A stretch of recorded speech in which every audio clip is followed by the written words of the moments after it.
நான் இப்ப கிளியரா எக்ஸ்பிளைன் பண்றேன். ஒன்றும் தேவையில்ல. என்னோட ஒரு நிமிஷம் வேல்யூ என்னன்னு உங்களுக்கு புரியும் நினைக்கிறேன். இப்படி அன்ப்ரொஃபஷனலா இருக்கிற உங்க கம்பெனியோட நான் டீல் பண்ண விரும்பல. I am very sorry. நான் உங்க ஃபவுண்டர் கிட்ட பேசிக்கிறேன். Sorry sir. என்ன மேடம் இந்த மாதிரி மீட்டிங்கை நீங்கள் அசால்ட்டாக ஹேண்டில் பண்ணுவீங்க? என்னாச்சு மேடம் உங்களுக்கு? 50 லட்சம் ரூபா ஆர்டர் மேடம். இதுக்கப்புறம் அவங்களை கன்வின்ஸ் பண்ணவே முடியாது மேடம். ஐயோ புரியுது அங்கிள். நான் தான் ஏதோ யோசனையில விட்டுட்டேன். எனக்கு கொஞ்சம் தனியா இருக்க விடுங்க ப்ளீஸ். சரிங்க மேடம்.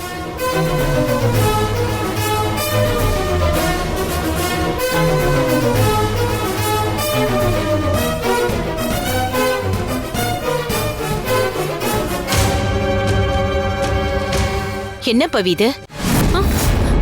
என்ன பண்ணி வச்சிருக்க? மீட்டிங்ல மொத்தமா சொதப்பிட்டேன்னு அந்த கம்பெனியோட சேர்மன் எனக்கு ஃபோன் பண்ணி சொல்றாரு. என்ன பவி இதெல்லாம்? நீ பொறுப்பான பொண்ணுன்னு தான் நான் உன்கிட்ட இந்த பொறுப்பை கொடுத்தேன்.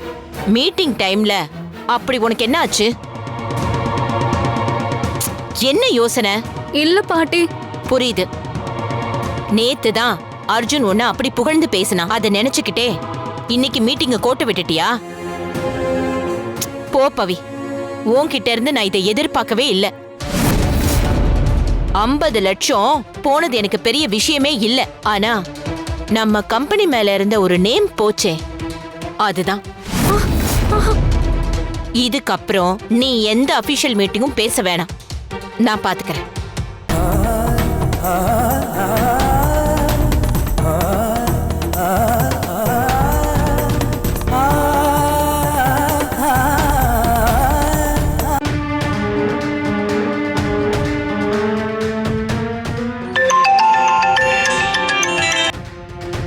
ஹலோ, நான் மேனேஜர் சிவராமன் பேசுகிறேன் சார். சொல்லியா? என்ன சார் இப்பெல்லாம் கம்பெனி பக்கமே வர மாட்டேங்கிறீங்க? அப்படியே நான் வந்து என்னையா பண்ண போறேன்? அதான் உங்க எல்லாத்துக்கும் புது முதலாளி அம்மா வச்சிருக்கீங்களே. யாரு?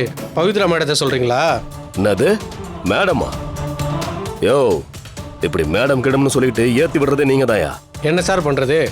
அவங்க கம்பெனி நிர்வாகத்துல சும்மா கில்லியா இருக்காங்க சார். மரியாதை கொடுக்க வேண்டியது நம்ம கடமை இல்லையா சார்? இப்போ கூட கான்ஃபரன்ஸ் மீட்டிங்ல ரமா மேடம் இல்லாமலே எல்லா டீலர்ஸையும் ஓகே பண்ணிட்டாங்க சார். கேள்விப்பட்டேன். ஆனா பாருங்க, இன்னைக்கு அவங்க ராசிக்கு கெட்ட நேரமோ என்னமோ அதுல ஒரு டீல் ஊத்திக்கிச்சு சார். யோ, என்னையா சொல்ற? ஆமா சார். இன்னைக்கு what is this Pavithra? Sorry sir. இப்படி அன்ப்ரொஃபஷனலா இருக்கிற உங்க கம்பெனியோட நான் டீல் பண்ண விரும்பல. I am very sorry. நான் உங்க ஃபவுண்டர் கிட்ட பேசிக்கிறேன். பவித்ரா மேடத்தை இவ்வளோ டவுனா பார்த்தது இல்லை சார். ஆனா அடிச்சு சொல்றேன் சார், இந்த 50 லட்சம் லாஸ 5 கோடி லாபமா சீக்கிரமா மாத்தி கட்டுறாங்களா இல்லையா பாருங்க. யோ, அதை விடியா.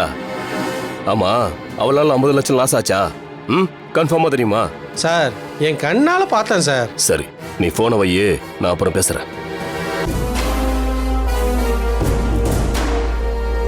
சரிதா, சரிதா.